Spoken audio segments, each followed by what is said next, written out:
जय श्री कृष्णा। कार्तिक महात्म्य की कथा में आप सभी का स्वागत व अभिनंदन है। मेरे साथ कहिए, मेरो मन मणिक गिरवी धर्यो, श्री मनमोहन के पास, प्रेम ब्याज इतनो बढ़ियो, कि ना छूटन की आस। जिन जिनका मन श्री मनमोहन के पास है वो एक बार पुनः मेरे साथ बोलें, मेरो मन मणिक गिरवी धर्यो, श्री मनमोहन के पास, प्रेम ब्याज इतनो बढ़ियो, कि ना छूटन की आस। आइए कथा का रसपान करें। कल हमने धर्मदत्त और राक्षसी कलहा की कथा सुनी थी। उसी कथा को आगे बढ़ाते हुए 25वें अध्याय का रसपान करते हैं।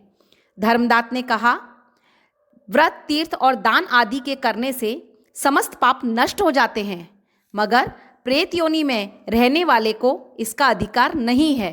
तुम्हारे दुख को देखकर मैं अत्यंत दुखी हूँ और तुम्हारा दुख दूर किए बिना मुझे संतोष नहीं होता। तुम्हारे पाप बड़े भारी हैं, क्योंकि यह तीनों योनियों बहुत बड़े पाप करने वालों को ही प्राप्त होती है, और प्रेत योनि तो थोड़े पुण्य से नष्ट भी नहीं हो सकती।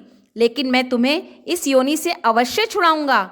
इसलिए मैंने जो कार्तिक का व्रत किया है उसका आधा पुण्य तुम्हें देता हूँ, क्योंकि यज्ञ, दान, तीर्थ से सब निश्चय ही कार्तिक के व्रत के पुण्य के समान नहीं है। देवऋषि नारद बोले, हे राजन, इतना कहकर धर्मदत्त ने उसको ओम नमो भगवते वासुदेवाय यह द्वादक्षर मंत्र सुनाया और तुलसी का जल उसके ऊपर छिड़का। बस फिर क्या था, क्षण भर में वह प्रेत योनि से छूट प्रज्वलित शिखा के समान दिव्य रूप धारण कर लक्ष्मी के समान सुंदर हो गई। तब वह धर्मदत्त को दंडवत प्रणाम करके प्रसन्नता से गदगद होकर बोली, हे ब्राह्मण, आपके आशीर्वाद से मैं इस घोर नरक से छूट गई हूँ। मुझे पाप सागर में डूबती हुई आपने नौका के समान पार लगाया है। नारद जी ने कहा, हे राजन, अभी कलहा इसी प्रकार कह ही रही थी कि वहाँ पर विष्णुगण एक दीप्तिमान विमान लेकर आए। विमान के द्वार पर अप्सराएं और गण बैठे हुए थे।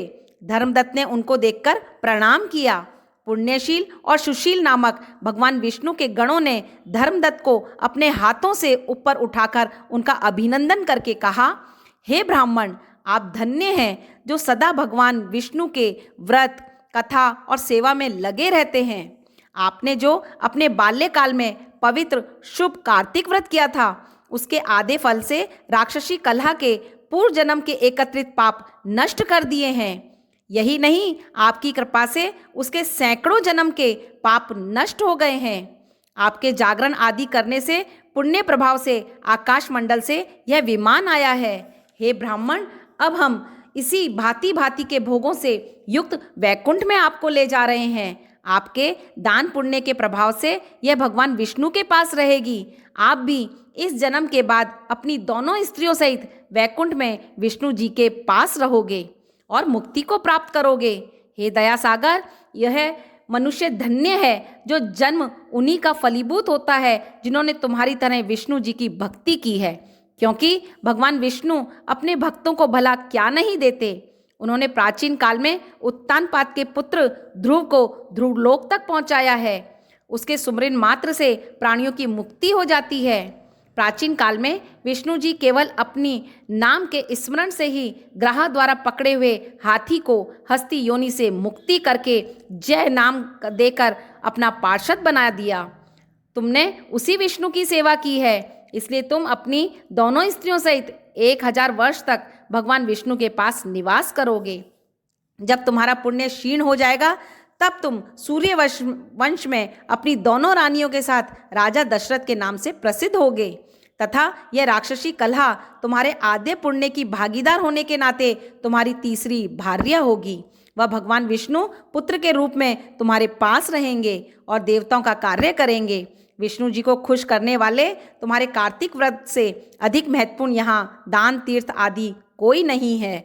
हे दया सागर, तुम धन्य हो क्योंकि तुमने जगत गुरु भगवान विष्णु को खुश करने के लिए कार्तिक मास का व्रत किया है, जिसके आधे पुण्य के फल की भागीदारी ये राक्षसी कलह है।